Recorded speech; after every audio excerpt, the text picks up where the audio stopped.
I have yet another way of making coffee that I want to share with you. This is the Cook and Escape Polar Night Coffee and Tea Set. If you're interested in hearing my thoughts on this product, keep watching. Before we get started, I want to thank the company BRoadout for sending me the Cook and Escape Polar Night Coffee and Tea Set. So this is, I think, the fourth or fifth product that BRoadout has sent to me for testing and review.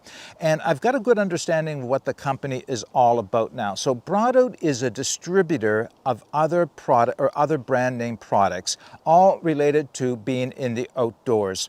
And they're products that you don't see elsewhere. And so BRoadout may have exclusive distribution on them, I'm not sure, but what it is they're all high value, not necessarily high end, and certainly not overly expensive, but high value, meaning you're getting a lot for your money. So that's what I appreciate about BRoadout is they brought together a collection of products for people who would like to have, say, a titanium coffee and tea set like this one, but don't want to pay the big brand name prices for them. So I will be putting links to BRoadout, of course, in the video description. You can take a look at what else they have. They have tents, they have, from different companies, all kinds of things that I think are worth taking a look at. All right, so what I thought I'd do is I'd just bring the camera in a little bit closer. I'll go through the set to show you what's all involved, and then of course we'll make some coffee. All right, so everything in the coffee and tea set is inside of the kettle. By the way, this is the stuff sack that the kettle came with. So just to take a quick look at the kettle before I open it up and take everything else out. Nice titanium kettle, 900 milliliters, good size, not too big, not too small. I believe this is bamboo. If I'm wrong, well, it'll be in the video description anyway. And so that handle is kind of nice when things get hot. This stays cool to the touch. Nice little wooden knob, another bamboo knob on top. I thought maybe these were just aesthetics and maybe just for looks. Maybe they are, but I did notice that this makes a difference when I'm trying to hold the lid shut while I'm pouring water into, well, my cup or through the coffee maker or whatever else. So it is nice to have this bit of wood here. Now, there are a few other features about the kettle I'll share with you in a moment, but first let's take the items that are inside out. So everything, as I mentioned, is inside. There's another stuff sack. It can be a little, you have to do a little juggling to get it all out. There we are. Let me put the kettle down. So another stuff sack. Inside of the stuff sack is everything you need for making coffee and tea minus the coffee or the tea itself. Throw the stuff sack aside.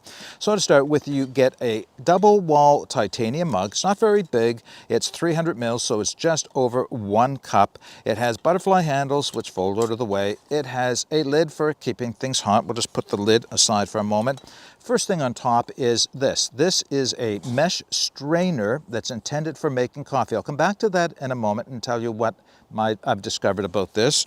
So also inside is the tea making set. So the tea making set is comprised of two things. First off, this basket, this little strainer basket goes down inside your mug. You put your loose leaf tea, and I did that when I got here this morning. I had some Chinese tea that were given to me as a sample, and I thought that was appropriate to make tea with, and it worked perfectly for doing that. So you put that inside the mug, put your hot water in, put the lid on, let it sit for a period of time. It's got a little basket handle, slowly lift it out, let the tea drain through into the cup, and you're good to go. But inside of this is something also very different. 2 little teacups, and I do mean little. Double wall titanium teacups, 45 milliliters, so not a lot.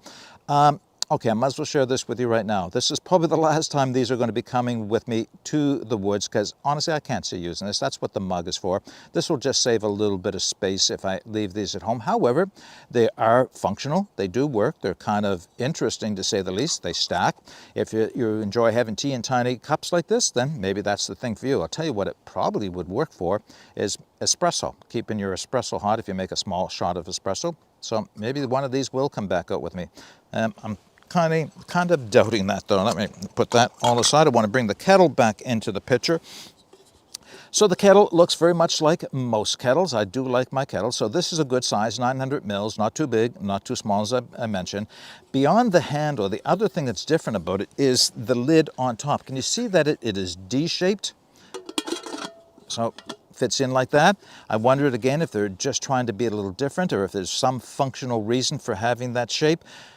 There possibly is, and what I've come up with, and this may be stretching a little bit, is that because of the D shape is at the bottom, or the bottom of the D here, there's actually more space behind the spout than there would be anywhere else, or if you had a round one, a round lid. So maybe when you're pouring from it, this actually allows a bit more water to back up behind the spout before it starts spilling out of the lid. Once again, having the that little wooden knob actually helps you keep the lid shut anyway. Okay, so what I thought I would do, having shown you all the components, is rather than go through all the specifications, yes, they're all made of titanium, I gave you the volumes, all of that will be in the video description so you can reference it for later purposes, but I want to show you how I'm going to make coffee using this strainer. So when it arrived, there were no instructions with the set, so I wasn't quite sure how this was intended to be used for making coffee. My thinking was that you would sit it on top of the mug like that, make cowboy coffee in the kettle, and then pour it through to catch the grounds, right? And that would work if that's a legitimate way of using this. But I think what I've used it for and what I've demonstrated is I'm going to use it as a pour-over device. And yes, I know it's not conical in shape. It's not your classic pour-over device, but it does work. It has very, very fine titanium mesh screening on the bottom, and water does go through this, or coffee goes through this very slowly, so it does work. And what I do is place it on top. I can get about two and a half tablespoons of coffee in it. That's about all it will hold, but you know, considering it's only a small mug, so maybe that's all it needs to hold. And very slowly pour my coffee around, and then very slowly it will drain through and you end up with a cup of coffee. I think that is the way I'll be using this in the future anyway. All right, why don't I demonstrate that? Now my kettle is just coming to a boil here. So we'll put, now what I've also found is you can only put a small amount of coffee in there, because after that it just gets to be too much. Now, coffee I'm using, Rampage, no surprise, right? And I have this set up for a different style of brewing, so let's see, this is a little coarse. But if I'm just making a small amount of coffee and I take my time, I should be able to make this work. You know what, I think I can get a little bit more. So I'm putting 2.5 tablespoons in this. Part of the reason, as you'll see in a second, as I take that off, let me turn the kettle off, is that the coffee wants to bubble up a little bit as I pour it on, so you'll see that happening now. So I just take my time and go around in circles. There, it's starting to bubble up now. But it is working, right? So I can only get so much water in the top of that screen, and then I'm just going to have to let it sit, wait for it to drain through, put a little bit more in. Now, this is a small coffee cup, as I mentioned, 300 mils, so it's just over 1 cup. I'm probably going to fill it up to about the 250 mil line, so I'm not actually making a full big cup of coffee, just a nice late afternoon cup is what I'm going to call it. It does take a little bit of time for it to drain through. Easy enough though, don't be in a rush. And because it's going into a double wall mug, it's going to stay hot. Yeah, that should be enough for me anyway. All right, I'll let that drain through and we'll do a taste test and wrap this video up. Very nice. Of course, I started out with Rampage and that helps a lot. All right, a few closing comments for the Cook and Escape Polar Night Coffee and Tea Set. What do I really like about it? Well, right off the top, I love the kettle. You know, the kettle is just a good size. It's not too small. It's not too big. It's a bit different because of the wooden handle and the D-shaped lid on top. Yeah, it's just a nice kettle to add to your collection. The coffee cup, perfect. Small, maybe 250, 300 mils, just over 1 cup of coffee or tea or whatever else you're drinking, but double walled and butterfly handles. It works. It's just great. The strainer. As I mentioned, there were no instructions with the set when it arrived. I wasn't sure how I was supposed to use the strainer for making coffee. I had assumed it would be used for cowboy coffee. Put it on top of your cup, strain any grounds out.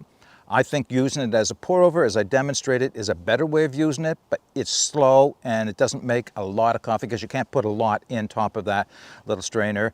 But it's useful, and maybe there are other reasons for using it as well. Maybe other types of teas if you want to make it that way.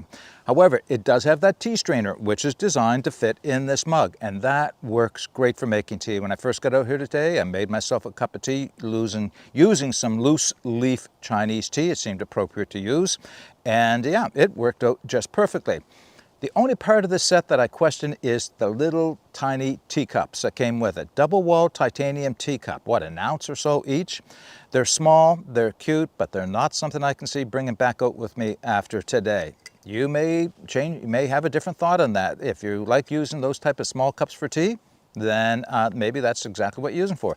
I could see using them for espresso shots. Yeah, I actually might keep one with me the next time I bring one of my small espresso machines out for making espresso shots in, although, you know, these work for the espresso shots as well.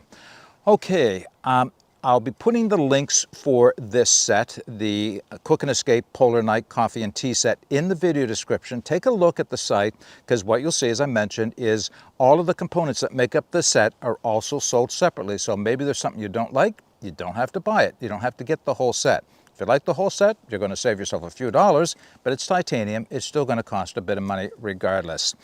If you have any questions, put those in the questions section, or comments for that matter. But until next time, get out and explore and take that path less traveled, because it will make all the difference. Bye for now.